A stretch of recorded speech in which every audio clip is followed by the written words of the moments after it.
आज के इस वीडियो में हम इस तरह के वाक्यों की इंग्लिश सीखने वाले हैं। जैसे ये कैसा तरीका है बोलने का, ये कैसा तरीका है बैठने का, ये कैसा तरीका है नाचने का और ये कैसा तरीका है खाने का। So welcome back to my channel guys. और आज के इस वीडियो में, आज के इस क्लास में हम सीखने वाले हैं इस तरह के वाक्य को जो हम हिंदी में बोलते हैं उसे हम इंग्लिश में कैसे बनाकर बोल सकते हैं। यही आज का हमारा टॉपिक है। तो सबसे पहले तो हम समझ लेते हैं कि किस तरह का वाक्य है। हम बोलते हैं ना कि ये कैसा तरीका है बोलने का, अच्छे से बोलो, ये कैसा तरीका है बोलने का। और ये कैसा तरीका है बैठने का, ठीक से बैठो, ये कैसा तरीका है। अब ये कैसा तरीका है नाचने का, ठीक से नाचो, कैसा तरीका है। अब ये कैसा तरीका है खाने का, तो ठीक से खाओ, ये कैसा तरीका है खाने का। सो आज हम ऐसे ही वाक्य को इंग्लिश में बनाना सीखने वाले और इतनी आसानी से बताऊंगा कि इस वीडियो के बाद से आपको ऐसे वाक्य को इंग्लिश में बोलना आसानी से आ जाएगा। तो वीडियो के अंत तक बने रहे और समझ ले कि इस तरह के वाक्य को इंग्लिश में कैसे बनाया जाता है और किसे कैसे बोला जाता है, ताकि आप अगली बार से ऐसे वाक्य को इंग्लिश में ही बोलो।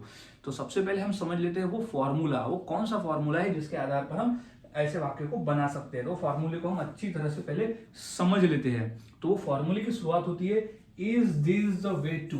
Is this the way to का ही मतलब होता है कि ये कैसा तरीका है, ये कैसा तरीका है। Is this the way to, ये कैसा तरीका है। Is this the way to, is this the way to, इसे रट लेना है, बिल्कुल मुंह जबानी याद रहने को ना कि is this the way to, is this the way to, यानी ये कैसा तरीका है, ये कैसा तरीका है। Is this the way to. अब कैसा तरीका है क्या करने का, तो प्लस V1 में हम लिख देंगे, प्लस V1 यानी क्रिया। अब हम क्रिया को कहते हैं ना कि वो ये कैसा तरीका है इस क्रिया को करने का, तो V1 में यहाँ आ जाएगा, फिर ऑब्जेक्ट बचा हुआ भाग और फिर क्वेश्चन मार्क, क्योंकि हम यहाँ पूछ रहे हैं, हम बोल रहे हैं उसको ये कैसा तरीका है।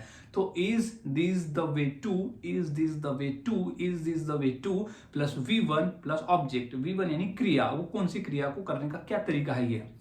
अब हमने फॉर्मूला समझ लिया। अब फॉर्मूले के आधार पर हम वाक्यों को बनाना सीखते हैं ताकि हमें फॉर्मूले और अच्छी तरह से याद में रह जाए। तो यहाँ कहते हैं कि ये कैसा तरीका है बोलने का।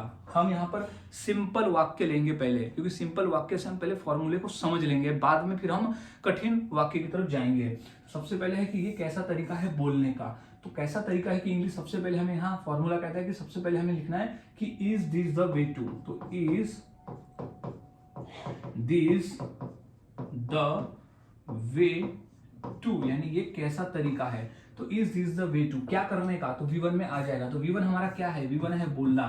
तो speak, is this the way to speak, ये कैसा तरीका है बोलने का, क्वेश्चन मार्क। तो is this the way to speak, ये कैसा तरीका है बोलने का। तो is this the way to speak. अब ये कैसा तरीका है बैठने का, तो हो जाएगा is this the way to, is this the way to, is this the way to यानी कैसा तरीका है बैठने का। तो sit, is this the way to sit यानी कि कैसा तरीका है बैठने का।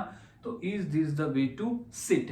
तो इस तरह से वाक्य बनाए जाते हैं और बोले जाते हैं। काफी आसान है, बस आपको फॉर्मूले को याद में रखना होता है और वाक्यों की प्रैक्टिस करना होता है।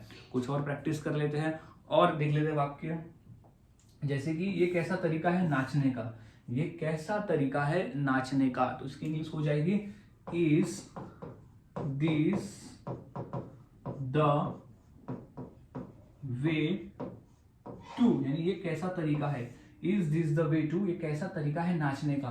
तो हो जाएगा dance, is this the way to dance, ये कैसा तरीका है नाचने का। तो is this the way to dance, कैसा नाच रहे हो, ये कैसा तरीका है नाचने का। अच्छे से नाचो, बोलते ना अरे ये कैसा तरीका है नाचने का, ठीक से नाचो। तो is this the way to dance, ये कैसा तरीका है। अब ये कैसा तरीका है खाने का, ये कैसा तरीका है खाने का।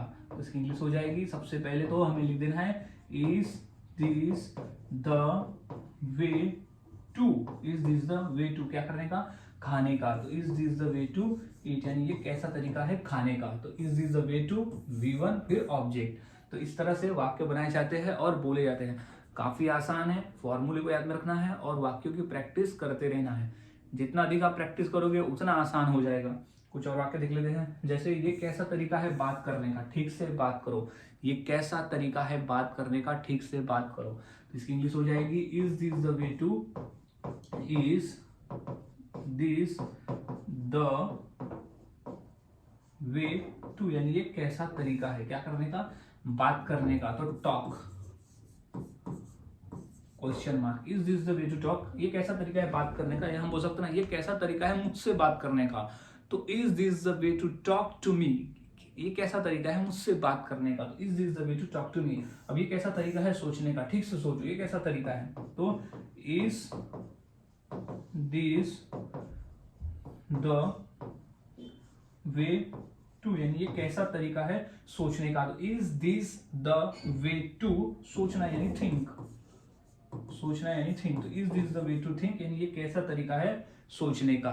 सो गाइज इस तरह से वाक्य बनते हैं और मैं इसी फॉर्मूले के आधार पर 2 वाक्य देता हूँ। ये 2 वाक्य की इंग्लिश क्या होगी मुझे मेरे कमेंट सेक्शन में जरूर बताएं। जैसे ये कैसा तरीका है बड़ों से बात करने का और ये कैसा तरीका है पढ़ने का, ठीक से पढ़ो। तो ये 2 वाक्य की इंग्लिश क्या होगी मुझे कमेंट सेक्शन में जरूर बताएं। और वाक्यों की प्रैक्टिस करते रहे, जितना अधिक आप प्रैक्टिस करोगे उतना आसान होता है, उतनी आसानी से बनाकर बोल सकते हो। और हाँ, इसी तरह के वाक्यों को 100 प्रैक्टिस करो, 100 वाक्यों की प्रैक्टिस करो, ताकि और आपको अच्छी तरह से इसमें आप माहिर हो जाए बोलने में। सो मिलता हूं ऐसे ही और नए फॉर्मूले के साथ अगली वीडियो में। तब तक के लिए चैनल के साथ बने रहे, वीडियोस को देखते रहे और इसी तरह से रोजाना प्रैक्टिस करते रहे। जितना अधिक आप प्रैक्टिस करोगे उतना आसान आपके लिए हो जाएगा।